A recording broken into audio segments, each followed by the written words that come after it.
We don't need roads. Did I leave the stove on? I didn't choose this counselor. This counselor chose me.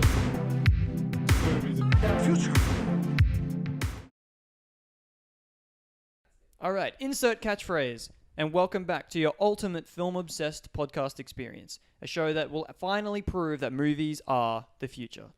I'm Harry Sweeby, and this... Declan Wilson. And Dragon Simon. And together we represent the creative collision of theslopshack.com and Movies of the Future, which is Instagram's #1 movie news page, which you can find at the links below, here and here. If this is your first episode, welcome to the party.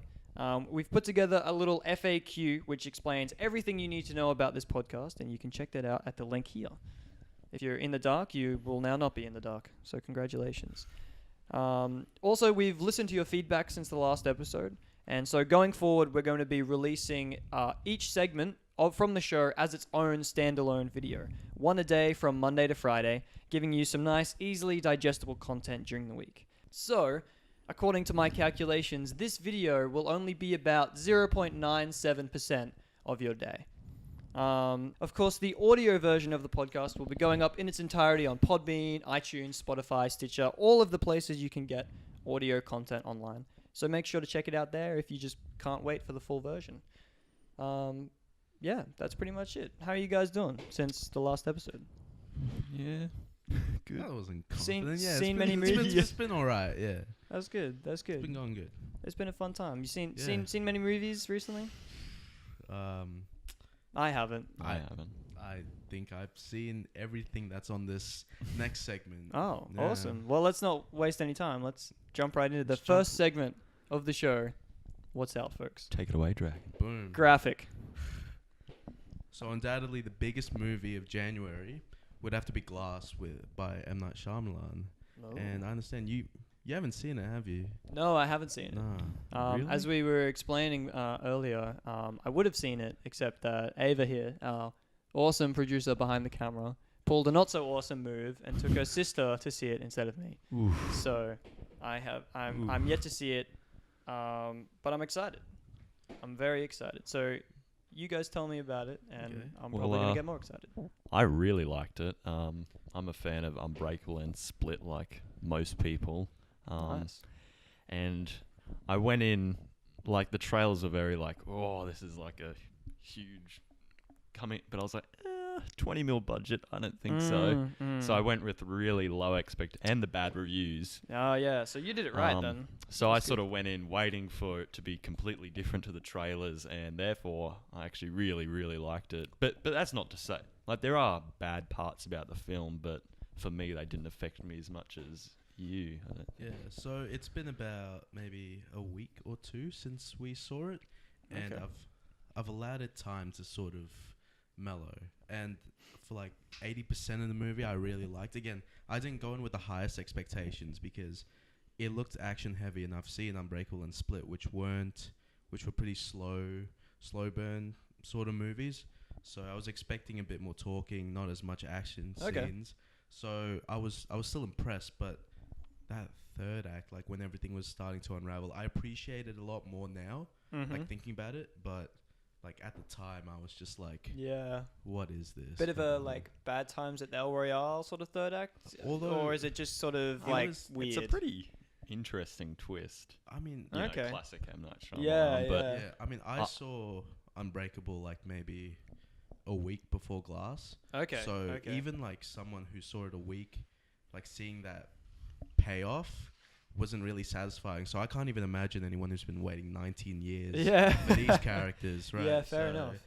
I mean, yeah, that's just how I felt about it. But I understand why Declan liked it. So yeah, I thought the twist was kind of cool. Yeah, I'm excited to Yeah. see it. Like, I've been Yeah. hearing so many interesting things from like people that have really dug it and the people that didn't, and so I'm keen to see where I fall. yeah, And I think it helps maybe not having seen it, so I can go in with those sort of tempered expectations, like you guys did. yeah. So yeah, I'm excited. Yeah. That sounds good. yeah. My question is, It's too late. It's too late, Abel. It's too late.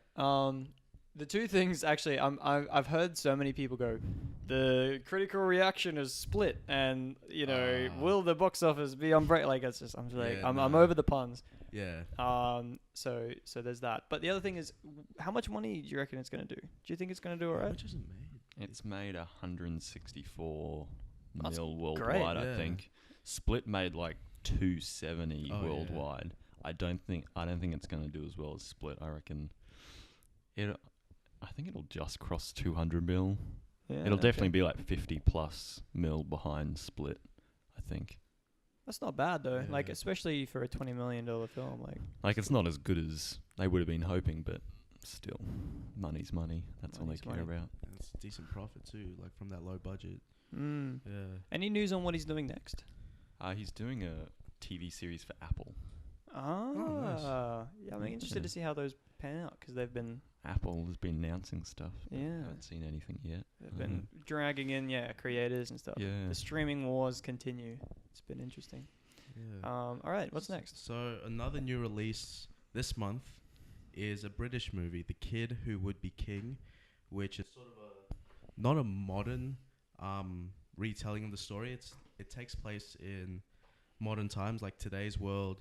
A kid finds King Arthur's sword, pulls it out, and he's sort of an heir, and they have to sort of it's basically the King Arthur story, just retold as kids.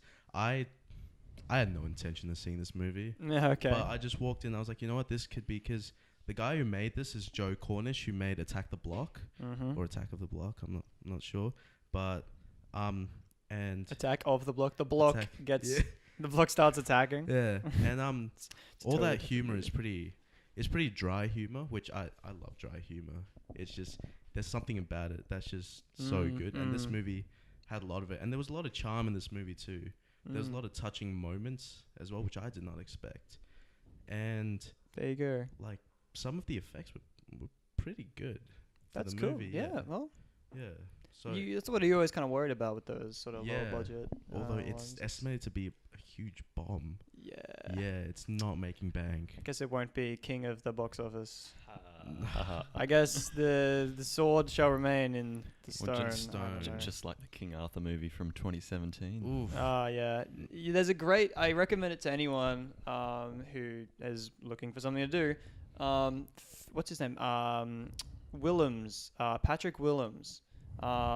He has an awesome video about how like those sort of open domain movies like Robin Hood and King Arthur, how Yeah. people just keep churning out new versions, and that what we really need is one that's actually faithful to the original and not some kind of reinterpretation of the tale. Yeah. Because he made a really interesting point about the fact that nobody really has a version that is the classic to them. Like all of the versions that are classic to our generation are the retellings or Yeah. the Disney movie with animals or things like that. So, or a comedy like Men in Tights. So definitely check Yeah. out that video. It's really interesting. Yeah.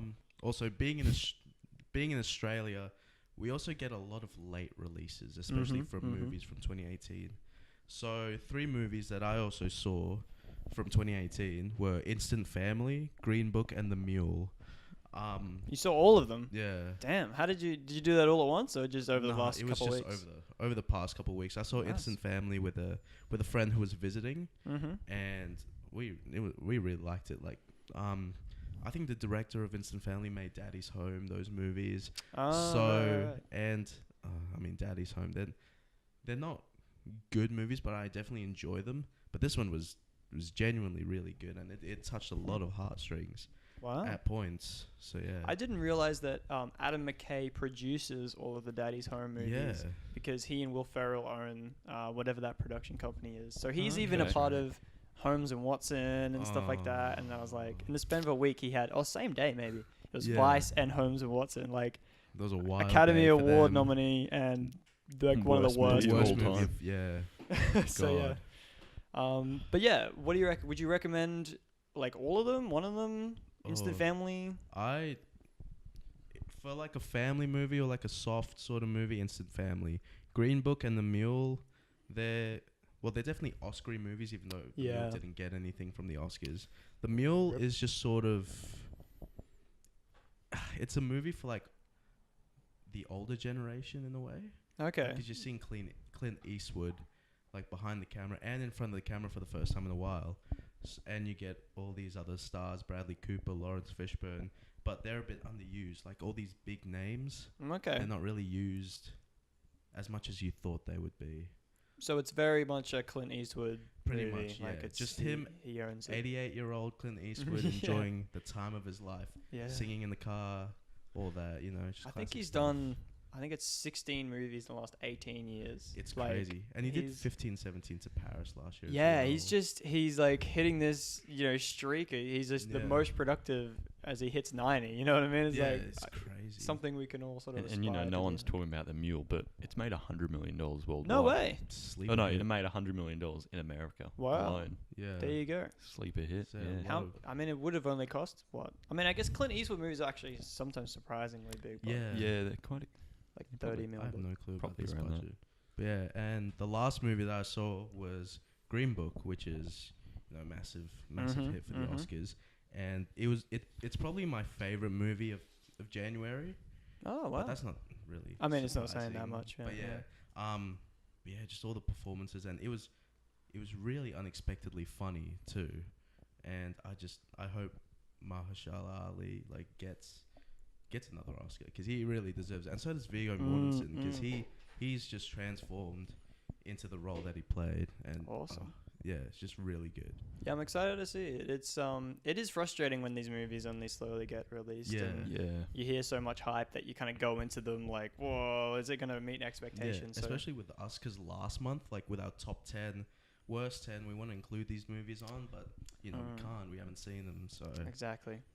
Well, maybe you'll find out more about our reactions to Green Book once we've all seen it in Yeah. our Academy Awards special, which we'll be Yes. releasing sometime around the end of Feb. So we'll have to Yeah. try and watch all of the Best Picture nominees. I think I'm only missing like 3. I think I've seen all of the best. You would have pictures seen them all except now. for Roma. I haven't And seen the Roma. favorite. I've Oh, seen you- the favorite. Oh, no, Yeah, there you Dragons go. onto Boom. it. Yeah. Just nailing it. Good job. All right, is that all of I the think that's January all. Yeah. January releases? That's all been January pretty- releases. So quiet. last night I was having a look back at I just kind of got bored and I just had a look back at what came out in January of 2009 All because right. I was like 10 years ago. Let's see Yeah. what came out at the box office. So here's what happened. So I was actually I didn't think that I thought January movies like kind of putting big tentpole movies, not big tentpole movies, but movies that are pretty big in January is kind of a Yeah. recent thing. But 2009 in January was pretty interesting. They had Bride Wars, if you remember that movie with Anne Hathaway, Oh yeah. Yeah. Kate Winslet. I remember that. Kate Hudson. Kate Hudson. That's a whole other movie I would have seen. There was Hotel for Dogs. I saw that in the yeah. cinema. I remember that. My Bloody Valentine 3D, which is I remember coming out at Video Easy and being like, I can't wait till I'm old enough to watch that. And it's probably terrible. Probably. There's Paul Blart Mall Cop. Came out 10 years ago this month. I have not seen it still. My friend got it for me on DVD, and it's Of all it's still in movies. plastic. So Now's you the know time to watch it. what? 10-year anniversary. I might crack it open for a special occasion. Oh, that's funny. It's like it's aged like fine wine, you know. This weirded me out. They re-released The Dark Knight in cinemas for the Oscars in January 2009. Because I was reading through and I was like, The Dark Knight came out January 2009? Yeah. Like, what? But it was a re-release. So really confused Came me out for a like minute. summer 2008. Would That's have been. right. Yeah. Inkheart came out with Brendan Fraser. Oh, the legend. The Yeah. one and only. Back in Doom Patrol. Just making his comeback. Underworld, Rise of the Lycans. So another random Hard pass. Underworld, yeah. And Taken with Liam Neeson. Oh. Oh, 10 years old this month. 2009. Yeah. Oh, jeez. Wow. So there you go. That was January 10 years ago. A little interesting look back. Yeah. There's a lot of big movies there. Like, I was really impressed. So Quite there you go. solid. Yeah. 2009 was a big year. All right.